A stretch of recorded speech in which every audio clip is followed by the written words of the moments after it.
اپنے محسنوں کو نہ بھولنا، جنہوں نے انگلی پکڑ کر چلنا سکھایا، جنہوں نے آپ کو جناب زندگی میں کوئی مقام دیا۔ بعض اوقات ہوتا ہے ہم کسی چھوٹے سے علاقے میں ہوتے ہیں اور کسی وجہ سے نام ہو جاتا ہے، لوگ ہمیں بڑا پیار کرنے لگ جاتے ہیں، تو پھر لوگ پرانے دوستوں کو بھی بھول جاتے ہیں، پرانے رشتہ داروں کو بھی بھول جاتے ہیں، امیر ہو جائیں تو غریب رشتہ داروں کو ڈسون کر دیتے ہیں۔ نہیں، جس محلے میں رہے، جس مسجد میں نمازیں پڑھیں، جس امام صاحب کے پیچھے نمازیں پڑھیں، جن قاری صاحب سے قرآن سیکھا، جن اساتذہ سے کتابیں پڑھیں، اللہ کہیں بھی پہنچا دے۔ یہ ان پیچھے علماء، بزرگوں، ماں باپ کی دعاؤں کا صدقہ ہوتا ہے۔ تو ہمیشہ اپنے محسنوں کو آپ یاد رکھیں گے، آپ اور ترقی کریں گے، آپ کی ترقی نہیں رکتی، اس سے اور ترقی ملتی، کیونکہ ان کے دل سے دعائیں نکلتی ہیں نا۔ تو بعض اوقات کچھ لوگ جب ذرا سا تھوڑا سا مقام مل جائے، مال مل جائے، نام ہو جائے تو انداز ہی بدل جاتا ہے۔ انداز نہیں بدلنا ہے، اپنی اوقات یاد رکھنی ہے۔ اللہ ہمیشہ ہمیں اپنے بڑوں کا ادب کرنے کی توفیق عطا فرمائے۔ درود پاک پڑھنے کے بے شمار فضائل و برکات ہیں۔ کعبے کے بدر الدجا، طیبہ کے شمس الضحیٰ صلی اللہ علیہ وسلم کا فرمان عالی شان ہے کہ تم میں سے، حدیث پاک کا خلاصہ ہے، تم میں سے میرے قیامت کے دن سب سے زیادہ نزدیک وہ ہوگا جس نے دنیا میں مجھ پر سب سے زیادہ درود پاک پڑھے ہوں گے۔ اچھا، بظاہر تو یہ ایک لائن کی حدیث ہے، مگر اس کے پیچھے جو انعام چھپا ہوا ہے نا، اگر آپ وہ ریئلائز کریں، سوچیں تو حیران ہو جاتا ہے انسان۔ صدر الشریعہ بدر الطریقہ مفتی امجد علی اعظمی صاحب رحمۃ اللہ تعالی علیہ نے، میں آپ کو مشورہ بھی دوں گا، ویسے تو پوری بحر شریعت پڑھنی چاہیے، مگر جو پہلا حصہ ہے بحر شریعت کا وہ ایمانیات سے متعلق ہے، ہماری بیسکس کیا ہیں، ہمارے عقائد کیا ہیں، مفتی صاحب نے وہ بیان کیے، وہ پڑھیں۔ اس میں انہوں نے قیامت کا باب باندھا اور محشر کیسے قائم ہوگا، اللہ اکبر، قرآن و حدیث کی روشنی میں سٹیپ بائی سٹیپ مفتی صاحب نے بتایا کہ کیسے قیامت طاری ہوگی، اور اس میں ایک جملہ فرمایا کہ کوئی ایک مصیبت ہو، کوئی ایک پریشانی ہو تو بیان کی جائے، ایک کے بعد ایک، ایک کے بعد ایک بہت بڑے مسائل کا سامنا ہوگا۔ زمین تانبے کی، سورج 1 میل پر، آج کروڑوں میل دور ہے سورج، پنکھے چل رہے ہیں مگر ہم سب پسینے سے شرابور ہوئے ہوئے ہیں۔ آپ ذرا سوچیں کہ جب پنکھا نہیں، سایہ نہیں، زمین تانبے کی اور سورج 1 میل پر ہوگا، گرمی اور پیاس کا عالم کیا ہوگا۔ قیامت کے دن کی یہ ایک سختی ہی کافی تھی، مگر اس گرمی کے عالم میں سوال جواب ہوں گے، اس گرمی کے عالم میں نامہ اعمال تولے جائیں گے، اس گرمی کے عالم میں پل صراط سے گزارا جائے گا۔ یعنی آپ غور تو کریں کہ پریشانیاں کتنی، اور اگر اب غور کیا جائے کہ ان تمام ڈیفیکلٹیز کا، ان تمام پریشانیوں کا حل اگر ہے تو ایک ہی ذات والا تبار ہے جو شافع روز محشر ہیں، جن کی سنی جائے گی، جو شفاعت کریں گے۔ سیدی اعلیٰ حضرت لکھتے ہیں نا، سنتے ہیں کہ محشر میں صرف ان کی رسائی ہے اور کوئی نہیں، سنتے ہیں کہ محشر میں صرف ان کی رسائی ہے، گر ان کی رسائی ہے لو جب تو بنائی ہے۔ پھر تو بات بن جائے گی نا۔ اب مجھے ایک بات بتائیں، کتنے پرابلمز ہیں؟ گرمی ہے، گرمی ہوتی ہے تو پہلے کیا چاہیے ہوتا ہے؟ پانی چاہیے ہوتا ہے، پیاس لگتی ہے۔ اللہ اکبر، اللہ نے اپنے حبیب علیہ السلام کو وہ حوض کوثر عطا کیا کہ ایک بار جو یہ جام پی لے گا اسے پھر کبھی پیاس ہی نہیں لگے گی۔ اعلیٰ حضرت کہتے ہیں نا، ٹھنڈا ٹھنڈا میٹھا میٹھا، ٹھنڈا ٹھنڈا اور میٹھا میٹھا، پیتے ہم ہیں پلاتے یہ ہے صلی اللہ۔ چلے جناب، پیاس کا مسئلہ تو حل ہو گیا ہے، اب نامہ اعمال کھولے جائیں گے، گناہ گاروں کے عیب کھل رہے ہوں گے۔ میرے آقا کیا کر رہے ہوں گے؟ سبحان اللہ، اپنے کرم سے ہم ہلکوں کا، نامہ اعمال تولے جائیں گے نا، ہم تو پہلے ہی پتہ ہے ہلکا ہے نامہ اعمال، گناہ زیادہ نیکیاں کم، مگر میرے آقا کی کرم نوازی کیا ہوگی؟ اپنے کرم سے ہم ہلکوں کا، اپنے کرم سے ہم ہلکوں کا پلہ بھاری بناتے یہ ہے صلی اللہ۔ گناہ کر کر کے اپنی بات ہم نے خود ہی بگاڑ دی، اپنے کام خود ہی خراب کیے، مگر بات بناتا کون ہے؟ پوچھو میرے رضا سے۔ اپنی بنی ہم آپ بگاڑے، اپنی بنی ہم آپ بگاڑے، کون بنائے بناتے یہ ہے صلی اللہ۔ پل صراط سے گزارا جائے گا، تلوار سے زیادہ تیز، بال سے زیادہ باریک، مگر میرے آقا کی شان دیکھیں، میرے آقا اسی پل کے کنارے اللہ کی بارگاہ میں سجدہ ریز ہو کر رب سلم امتی، رب سلم امتی کی صدائیں لگا رہے ہوں گے، تو انشاءاللہ جب آقا وہاں ہوں گے تو پھر گزر جائیں گے۔ میرے رضا کہتے ہیں سلم سلم کی ڈھارس سے، سلم سلم کی ڈھارس سے، پل سے پار چلاتے یہ ہے صلی اللہ علیہ وسلم۔ تو معلوم کیا ہوا کہ بے شک بڑی مشکلیں ہیں، بے شک بڑی پریشانیاں ہیں، مگر ہر پریشانی کا حل جناب رسول اللہ علیہ السلام کے پاس ہے۔ تو اب مجھے بتاؤ نا، جو قیامت کے دن حضور کے پاس ہو گیا، حضور کے قریب ہو گیا، پیاس لگے گی تو جام کوثر مل جائے گا، نامہ اعمال کھلیں گے تو آقا عیب چھپا دیں گے، پل صراط سے گزرنا ہوگا تو حضور انشاءاللہ پل صراط سے پار لگا دیں گے اور شفاعت کر کے اپنے ساتھ جنت میں بھی لے جائیں گے۔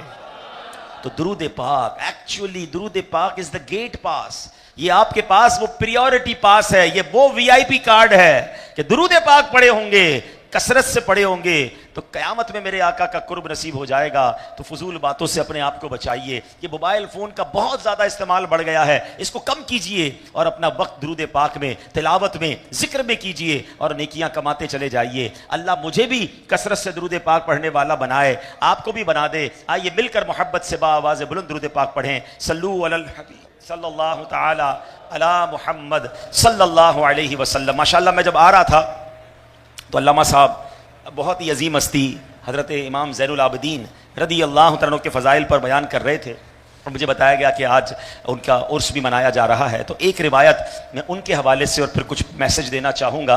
امام زین العابدین کے فضائل تو آپ نے سن لیے، آل رسول ہیں اور کتنی عظیم نسبت انہیں حاصل ہے۔ ان کا تو نام ہی زین العابدین پڑ گیا نا، نام تو کچھ اور تھا، یہ لقب تھا ان کا۔ زین العابدین کا مطلب عابدین کی بھی زینت، عبادت کرنے والوں کے بھی سردار۔ مگر خوف خدا کا عالم پتہ کیا تھا؟ آپ نے ایک بار حج کا احرام باندھا، احرام باندھنے کے بعد لبیک پڑھنا ہوتا ہے، تو جب لبیک پڑھنے کی باری آئی تو آپ کے چہرے کا رنگ بدل گیا۔ لوگوں نے کہا حضور لبیک پڑھیے، احرام کے بعد لبیک پڑھنا ضروری ہے۔ فرماتے ہیں مجھے ڈر لگ رہا ہے کہ کہیں میں لبیک کہوں تو سامنے سے لا لبیک نہ کہہ دیا جائے، یعنی یہ نہ کہہ دیا جائے کہ تمہاری لبیک قبول نہیں۔ اور اس پورے سفر میں امام زین العابدین کا یہ حال تھا کہ جب جب لبیک پڑھتے تھے آپ رقت قلبی اور خوف خدا سے بے ہوش ہو جایا کرتے تھے۔ کیا سیکھنے کو ملا؟ اللہ والے نیک ہو کر بھی خوف خدا رکھتے ہیں، ہم گناہ گار ہو کر بھی خوف خدا نہیں رکھتے۔ ہم میں سے کتنے لوگ مکے مدینے گئے؟ کئی لوگ جاتے ہیں، کیا ہماری کوئی ایسی کیفیت بنتی ہے؟ احرام پہنتے وقت، بارگاہ الہی میں حاضر ہوتے وقت، مدینہ منورہ جاتے وقت، اب تو لوگوں نے پکنک بنا دیا ہے، ادھر جا کر بھی سیلفی بنانی ہے، ادھر جا کر بھی ویڈیو بنانی ہے، لوگوں کو بتانا ہے کتنے عمرے کتنے حج کیے۔ ارے گناہگار بن کے جانا ہے، مجرم سمجھ کے جانا ہے، ندامت کے ساتھ جانا ہے، معافی کے لیے جانا ہے۔ ہم تو چند نمازیں پڑھ لیں، کوئی حج کر کے آ جائے ایسا لگتا ہے جنت کا ٹکٹ لے کر آ گیا ہے، تھوڑا بہت صدقہ خیرات کر دے تو دنیا کو بتاتا پھرتا ہے۔ مجھے بتاؤ نا، ہم تو امام زین العابدین کے مبارک نعلین پر لگنے والی خاک کے برابر بھی نہیں ہے، اور وہ ڈر رہے ہیں، وہ رو رہے ہیں، وہ گھبرا رہے ہیں، خوف خدا۔ ہمارا کیا حال ہے؟ کاش امام زین العابدین کے تقوی کا ذرہ مل جائے، خوف خدا کا ذرہ مل جائے، عبادت کا ویسا ذوق مل جائے۔ نام لینا، ان کا ذکر کرنا، ان سے محبت کا اظہار کرنا بہت اچھی بات ہے، مگر ان کی سیرت کو بھی تو اپنانا ہے نا۔ اور آج چونکہ اہل بیت کی بات ہو رہی ہے، میرے آقا کی مبارک آل کی بات ہو رہی ہے، آج میں اللہ کا محبوب بننے کا نسخہ، آپ میں سے اگر کوئی چاہتا ہے کہ میں رب کا محبوب بن جاؤں، اس کا نصاب بخاری شریف میں گویا بیان ہوا، نبی پاک نے ایک انداز بیان کر دیا۔ سبحان اللہ، بخاری شریف میں حدیث قدسی ہے۔ حدیث قدسی کس کو کہتے ہیں؟ کہ زبان الفاظ نبی پاک علیہ السلام کے ہوں مگر یہ فرمان اللہ کریم کا ہو، زبان سے جاری ہو نبی پاک کے۔ تو حدیث قدسی یعنی رب فرماتا ہے کہ میرا قرب پانے کا سب سے بہترین ذریعہ فرائض کی ادائیگی ہے، یعنی بندہ نمازیں پڑھے، روزے رکھے، ماں باپ کی خدمت کرے، حرام سے اپنے آپ کو بچائے، یعنی سودی لین دین نہ کرے، حلال کھائے، حرام کی طرف نظر نہ اٹھائے، یعنی جتنے فرائض ہیں سب پورے کرے۔ مزید فرمایا کہ نوافل کے ذریعے سے مسلسل پھر بندہ میرا قرب حاصل کرتا رہتا ہے حتیٰ کہ میں اس بندے کو اپنا محبوب بنا لیتا ہوں. تھوڑا سا لمبا راستہ ہے نا, فرائض پر بھی عمل کرنا ہے, حرام سے بھی بچنا ہے, نوافل بھی پڑھتے رہنے, پورا ایک نصاب ہے, پوری زندگی ہے.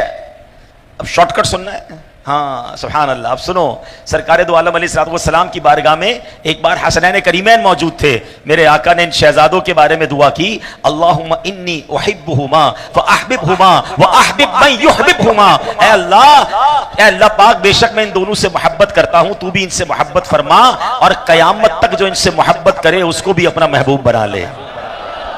یعنی سبحان اللہ, تاثیر کیا ہے محبت اہل بیت کی. یاد رکھیں اللہ نے ہر چیز میں ایک تاثیر رکھی ہے. پانی کی تاثیر ٹھنڈی ہوتی ہے, روٹی کی گرم ہوتی ہے, دودھ کی تاثیر سرد ہوتی ہے, بادام کی تاثیر گرم ہوتی ہے, آگ جلاتی ہے, پانی بجھاتا ہے, ہر چیز کی ایک تاثیر ہوتی ہے. اللہ اکبر. اہل بیت کی محبت کی تاثیر اور خصوصیت یہ ہے کہ جو بندہ اہل بیت سے محبت کرتا ہے اللہ کا محبوب بن جاتا ہے. یہ محبت اہل بیت اس کو اللہ کا محبوب بنا دیتی ہے. ایک طرف ایک لانگ رن ہے, فرائض کی پابندی بالکل کرنی ہے, مسلسل نوافل پڑھنے ہیں, اللہ کا قرب حاصل کرنا ہے, اللہ اسے اپنا محبوب بناتا ہے. مگر وہاں دعائے مصطفیٰ کیا ہے کہ اللہ جو ان سے محبت کرے, کیونکہ میں بھی ان سے محبت کرتا ہوں, اے پروردگار تو انہیں اپنا محبوب بنا لے. تو اے میرے پیارے اسلامی بھائیوں, اہل بیت سے پیار یہ ہمارے ایمان کا تقاضا ہے. ان عظیم ہستیوں سے محبت کرنا یہ ہمارے عشق کا تقاضا ہے. اور چونکہ آج امام زین العابدین کی بات ہوئی, پچھلے دنوں محرم الحرام میں ہم نے پنجتن پاک اور شہدائے کربلا کا ذکر سنا, تو ہمیشہ یاد رکھیں کہ اہل بیت کی محبت یہ انشاءاللہ دنیا اور آخرت میں ہمارے لیے برکت کا باعث ہے. اور پھر سبحان اللہ, نبی پاک جو حسنین کریمین سے برتاؤ رکھتے تھے, جو پیار رکھتے تھے, اس میں بہت سارے لوگوں کے لیے درس بھی ہے. آپ نے کئی بار سنا ہوگا کہ میرے آقا کے کاندھے پر حسنین کریمین سواری کرتے. کبھی میرے آقا نماز پڑھ رہے ہوتے, حسنین کریمین میں سے کوئی آ کر کاندھے پر سوار ہو جاتا, نبی پاک نماز میں بھی رعایت فرماتے, اپنا سجدہ طویل فرما دیتے. بلکہ ایک بار تو ایسا ہوا کہ حضرت امام حسین رضی اللہ عنہ نبی پاک کے ساتھ کھیل رہے ہیں, اپنے نانا جان کے ساتھ کھیل رہے ہیں, سینہ مبارک پر چڑھ گئے. اب بعض اوقات کیا ہوتا ہے, ہم بچوں کو اس لیے بھی قریب نہیں کر رہے ہوتے کہ بچہ کچھ ایسا نہ کر دے کہ کپڑے جناب ہمارے اوپر نیچے ہو جائیں, معاملہ کچھ اور نہ ہو جائے. حسنین کریمین نبی پاک کے پاس ہے, اب بچہ ہوتا ہے, اب وہ ہو گیا جو نہیں کرنا تھا, یا وہ کرنا تھا انہوں نے کر دیا. اب صحابہ لپکے کے نبی پاک سے ان کو دور کر لیں, اٹھا لیں. میرے آقا نے فرمایا میرے بیٹے کو چھوڑ دو, اسے ایسا ہی رہنے دو. یہاں تک کہ جب ننھے شہزادے اپنی حاجت سے فارغ ہو گئے, نبی پاک نے پانی منگوایا, اپنے مقدس لباس کو دھو دیا. یہاں ایک بات تو یہ پتا چلی کہ حسنین کریمین سے, شہزادوں سے نبی پاک کو پیار کیسا تھا, محبت کیسی تھی. ایک بار غالباً امام حسن یا امام حسین کاندھے پر ہیں, اور جب نبی پاک جا رہے ہیں, صحابی رسول کہتے ہیں اے شہزادے تم تو کتنی پیاری سواری پر سوار ہو, یعنی پیارے آقا کے کاندھے پر سوار ہو. تو نبی پاک نے کتنا پیارا جواب دیا, یہ بھی تو دیکھو سوار کیسا ہے, شہزادہ کون ہے, سوار کون ہے.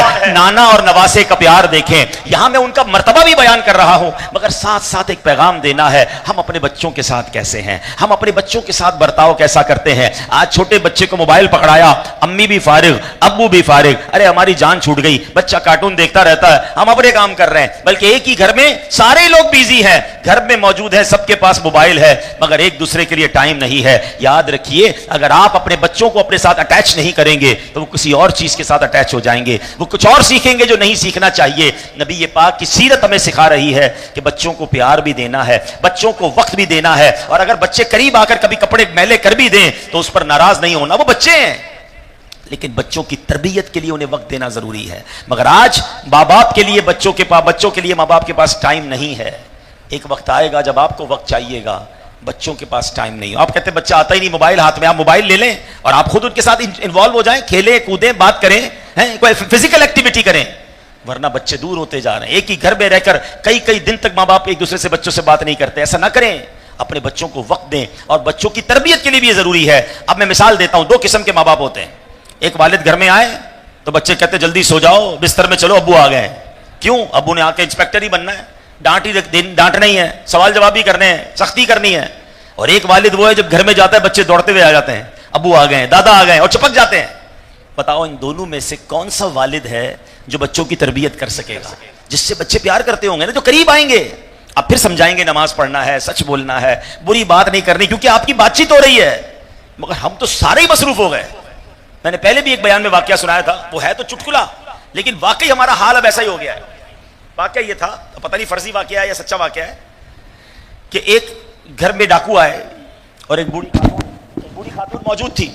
تو ڈاکوؤں نے بوڑھی خاتون کو پہلے تو باندھا رسیوں سے اور سارا سونا زیور وغیرہ سب جمع کر لیا.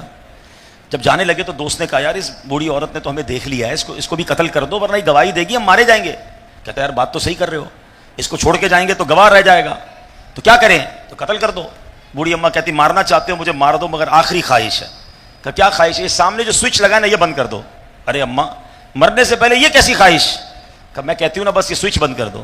اچھا چلو یار, بوڑھی کہتی بند کر دو. سوئچ بند کیا, جیسے ہی سوئچ بند کیا تو ایک کمرے سے بیٹا نکلا, امی دیکھو یہ بہن نے لگتا ہے وائی فائی بند کر دیا ہوگا. ادھر سے بہن نکلی, دیکھو امی آج بھائی جان نے پھر وائی فائی بند کر دیا. تیسرا بیٹا نکلا, میں چھوڑوں گا نہیں, کس نے وائی فائی بند کیا ہے؟ اب دیکھا تو ماں بندھی ہوئی, ڈاکو کھڑے ہیں, سب بچوں نے مل کر ماں کو بچایا, ڈاکو بھاگ گئے, ماں کی جان بچ گئی. تو پتہ چلا کہ بچے گھر میں تھے مگر سب اپنے کاموں میں مگن تھے, گھر میں کیا ہو رہا تھا یہ بھی نہیں پتا. کہتے ہیں نا آج کے بچوں کو گھر سے نکالنا ہے تو وائی فائی بند کر دو, ورنہ گھر سے کمرے سے بچہ نکلنے کے لیے تیار نہیں. یہ ہم نے کیا ہے. حسینین کریمین کی نبی پاک سے پیار محبت ہم بچپن سے سن رہے ہیں, مگر ہم کتنا بچوں کو ٹائم دے رہے ہیں. حضرت عمر فاروق رضی اللہ تعالیٰ عنہ گورنر بنایا کرتے تھے. آپ نے ایک گورنر بنایا, پروانہ جاری کیا, اس کے لیے آرڈر جاری کیا, آپ کے ساتھ ہی وہ بندہ کھڑا ہے, ایک بچہ دوڑتا ہوا آیا, حضرت عمر نے اس بچے کو اٹھایا اور چوما. تو برابر والا وہ گورنر کہتا ہے آپ بچوں کو چومتے ہیں, ہم تو نہیں چومتے ہیں. آپ نے فرمایا جلدی سے اس کی گورنری کینسل کرو. جو بچوں سے پیار نہیں کرتا وہ رعایا سے کیا پیار کرے گا. اور آج کئی لوگوں کو بچے اچھے نہیں لگتے. آپ کو پتا ہے جنت میں ایک دروازہ ہے, جنت میں ایک گھر ہے, فرمایا جو بچوں کو خوش کرے گا دارالفرا اسے جنت میں عطا کیا جائے گا. تو بچوں سے پیار کریں, اور صرف اپنے بچوں سے نہیں دوسروں کے بچوں سے بھی پیار کریں, انہیں بھی محبت سے پیش آیا کریں, سختیاں کم کریں. خاص طور پہ مسجد میں معذرت کے ساتھ ہمارے کچھ بزرگ ہوتے ہیں تو مسجد میں ایسا برتاؤ رکھتے ہیں کہ بچے مسجد میں آنے میں ڈرتے ہیں. ارے بچے ہیں تو اگر آ گئے, اول تو ایسے بچوں کو نہیں لانا چاہیے جو مسجد میں شور کریں, لیکن اگر بچہ آ گیا ہے تو اس کو ایسا تو نہ ڈرا دے کہ مسجد میں ایسے خطرناک انکل ہوتے ہیں, اب بعد میں بڑا ہو کر بھی مسجد میں نہیں آئے گا. نہ جانے کتنے ایسے بچوں کو اپنے مسجد میں دور کر دیا ہوگا کہ وہ مسجد میں آنے سے ڈر رہے ہوں گے. بچہ غلطی کرے تو اس کے والد کو کہیں کہ آپ ذرا آئندہ سمجھا لیں. ہم بچے کو ڈانٹ دیتے ہیں, جھڑک دیتے ہیں, ایسا نہ کریں. پیار کرنا سیکھیں, محبت سے بات کرنا سیکھیں, انشاءاللہ اس کی برکتیں ملیں گی. بہرحال اہل بیت کی بات ہو رہی ہے, کیسے کیسے لوگوں کو نوازا گیا محبت اہل بیت سے. تیمور لنگ, یہ تیموری سلطنت کے بانی اور پہلے حکمراں شیخ زین الدین بغدادی فرماتے ہیں کہ تیمور لنگ جب مرض الموت میں ہو گیا, آخری اس کا بیماری کا وقت, موت کا وقت آیا, پھر اس کا انتقال ہو گیا. لیکن انتقال سے پہلے اس کے چہرے پر غم کی وجہ سے چہرہ ڈارک ہو گیا, سیاہ ہو گیا. حالت سنبھلی تو لوگوں نے کہا کہ ابھی تھوڑی دیر پہلے آپ کا رنگ سیاہ ہو گیا تھا, اب تو ٹھیک ہو گیا, وجہ کیا ہے؟ تو تیمور لنگ نے کہا کہ میں نے عذاب کے فرشتے دیکھے, میری طرف آ رہے تھے, مجھ پر شدید غم طاری ہو گیا جس کی وجہ سے میرا رنگ سیاہ ہو گیا. مگر فوراً ہی میرے آقا مدینے والے مصطفیٰ صلی اللہ علیہ وسلم تشریف لائے, فرشتوں سے فرمایا اسے چھوڑ دو کیونکہ یہ میری اولاد یعنی سید زادوں سے محبت کرتا ہے.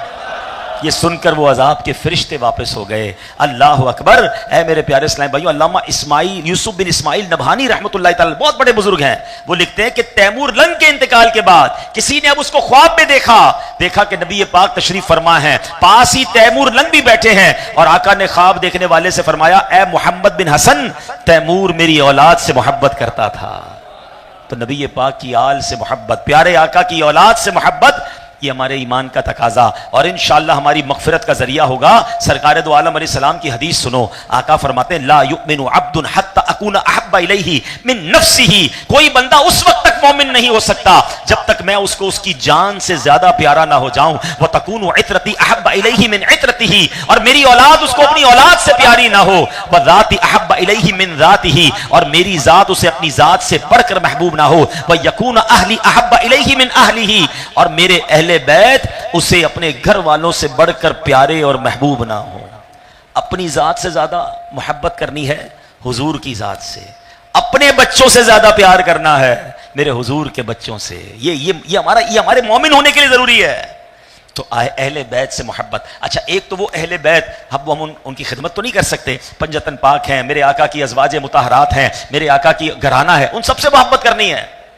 مگر آج علماء کہتے ہیں کہ آج جو سید صاحبان ہیں نا، آل رسول ہمارے درمیان ہیں، ان سے پیار کریں، ان کی عزت کریں. اگر مثال کے طور پہ وہ آپ سے عمر میں بڑے ہیں یا بے شک عمر میں چھوٹے ہیں، اور آپ جناب اللہ نے آپ کو کچھ نوازا ہے تو ان کی خدمت کریں. بلکہ ہمارے امیر اہل سنت تو کمال کی بات مدنی مذاکرے میں فرماتے ہیں کہ اپنی آمدنی کا کچھ حصہ 1%، 2%، اللہ نے توفیق دی 5% آل رسول کے لیے وقف کر دیں. کیونکہ اہل بیت تو زکوٰۃ نہیں لے سکتے نا. اب آل رسول زکوٰۃ بھی نہ لیں اور غربت میں بھی جئیں تو ہم اپنی آمدنی کا کچھ حصہ ان کو پیش کریں، اور یہ سوچ کر پیش کریں کہ میں خدمت کر رہا ہوں، میں احسان نہیں کر رہا. ارے ان کے نانا جان کا صدقہ تو مجھے مل رہا ہے، اگر میں ان کے اہل بیت کی خدمت کروں گا، آل رسول کی خدمت کروں گا تو میرے آقا مجھ سے راضی ہو جائیں گے. بلا تمثیل سمجھیے، کوئی بندہ جب بھی آپ کے گھر آئے آپ کے بچوں کے لیے تحفہ لائے، کوئی بندہ جب بھی آپ کے گھر آئے آپ کے بچوں سے پیار کرے، آپ کے بچوں کا خیال رکھے، آپ کا وہ دوست کتنا اچھا لگے گا کہ یار جب آتا ہے میرے بچوں کا خیال رکھتا ہے، بچوں کو تحفہ دیتا ہے. سبحان اللہ،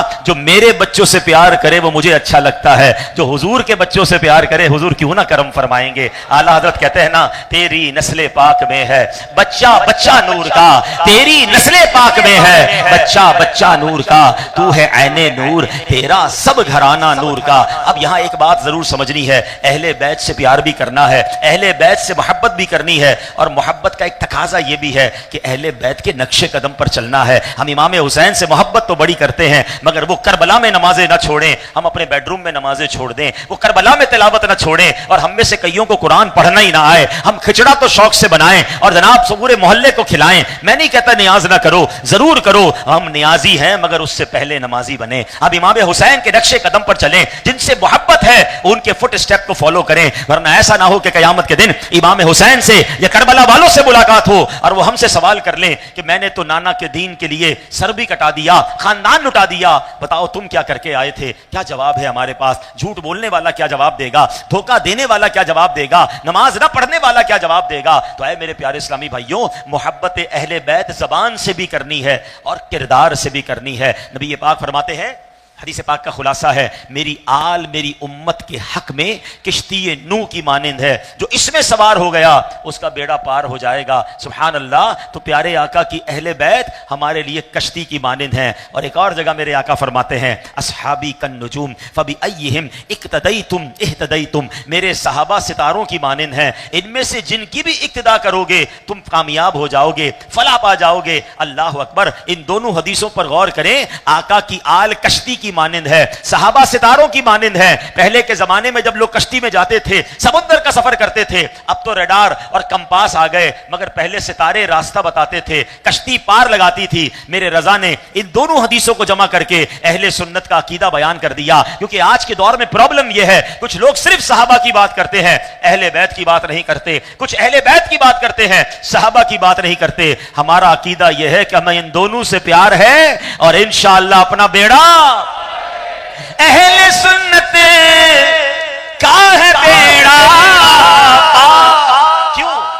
اصحاب حضور نجم ہے اور ناؤ ہے عطرت رسول اللہ کی، نجم ہے اور ناؤ ہے عطرت رسول اللہ. ہر صحابی نبی یہ عقیدہ مضبوط رکھنا، ہر صحابی سے محبت اور اہل بیت پر ہمارا دل و جان قربان. آج بھی آل رسول کی خدمت کرنی ہے. جب آپ نے یہ دونوں دامن تھام لیے نا تو انشاءاللہ عقیدہ بھی مضبوط رہے گا اور سبحان اللہ پھر آقا کے پیچھے پیچھے جنت میں جانا نصیب ہو جائے گا. ایک بڑی پیاری حدیث آخر میں سن لیں، ایمان تازہ ہو جائے گا. ان عظیم ہستیوں سے محبت کا صلہ پتہ ہے کیا ملے گا؟ ایک بار نبی پاک علیہ السلام کی خدمت میں مولا علی اور امام حسین حاضر. میرے آقا نے فرمایا، اے علی وہ 4 لوگ جو پہلے جنت میں جائیں گے ان میں سے ایک تم ہو، ایک میں ہوں، اور 2 ہمارے بیٹے امام حسن اور امام حسین. ہماری اولاد ہمارے پیچھے ہوگی، اس کے پیچھے ہماری ازواج ہوں گی. حضرت علی نے کیا کمال کا سوال کیا. دیکھو مولا علی کو ہم سے کتنا پیار ہے. مولا علی عرض کرتے ہیں، یا رسول اللہ ہمارا گروہ یعنی ہم سے محبت کرنے والے کہاں ہوں گے؟ فرمایا تمہارا گروہ تمہارے پیچھے پیچھے جنت میں جائے گا. باغ جنت میں محمد مسکراتے جائیں گے، پھول رحمت کے جھڑیں گے، ہم اٹھاتے جائیں گے، اور خلد میں ہوگا ہمارا داخلہ اس شان سے یا رسول اللہ کا نعرہ لگاتے جائیں گے انشاءاللہ. یا علی، کیا بات، یا رسول اللہ پاک ہمیں، اللہ کریم ہمیں صحابہ اور اہل بیت کی محبت پر قائم رکھے، ان کے نقش قدم پر چلنے والا بنائے۔ الحمدللہ دعوت اسلامی کے محبت میں ہمیں ہمارا عقیدہ بھی درست کر، دعوت اسلامی کے ماحول میں ہمارا عقیدہ بھی درست کروایا جاتا ہے، صحابہ اہل بیت کی، اولیاء کرام کی، حضور پاک کی محبت کے جام بھر بھر کر پلائے جاتے ہیں، دنیا اور آخرت کی بہتری کرنے کا درس دیا جاتا ہے۔ تو برائے کرم اس ماحول سے وابستہ رہیں۔ ہفتہ وار اجتماع کورنگی نمبر 4 رضا مسجد میں ہوتا ہے، ہر جمعرات وہاں آیا کریں جب جب موقع ملے، فیضان مدینہ مدنی مذاکرے میں، ورنہ مدنی چینل دیکھتے رہا کریں۔ اللہ پاک ہمیں عمل کی توفیق عطا فرمائے۔ آخر میں استاذ محترم اور یہاں مسجد کی انتظامیہ کا شکریہ ادا کروں گا کہ ہمیں موقع دیا، اتنا پیار دیا۔ اللہ کریم ہم سب کی حاضری کو اپنی بارگاہ میں قبول فرمائے۔